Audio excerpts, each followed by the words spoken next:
I'm actually going to show you this record because the label is quite simple, and on the other side there's nothing, because this is a limited edition of Eno 2 or Eno Square. I'm never sure how I should pronounce it, but the title is Endless and is unreleased. You might be able to find a copy of this record, and we shared it previously on another show. You really enjoyed it. I played it live in some of my sets, and it worked incredibly well.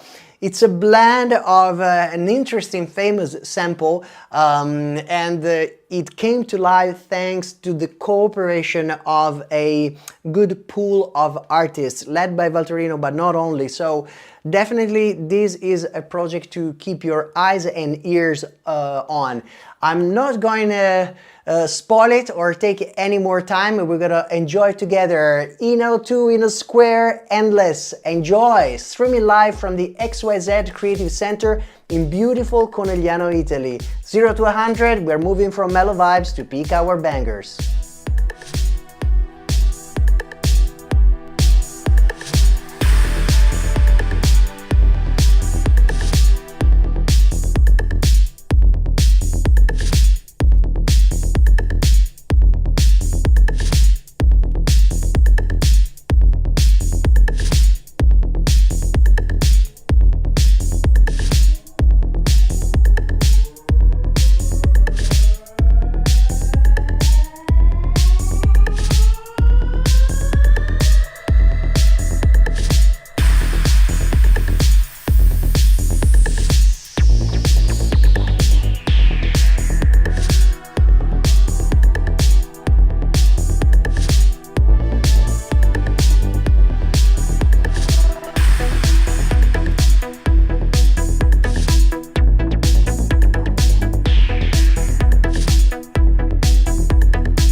don't care who's doing better than me. I'm not in competition with anyone else. The only rival I have is the person I was yesterday. Last year, I was different. I've grown, I've learned, I've improved, and that's what truly matters. It's me versus me.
This was Endless, a special 10-inch that is not gonna leave my record bag anytime soon.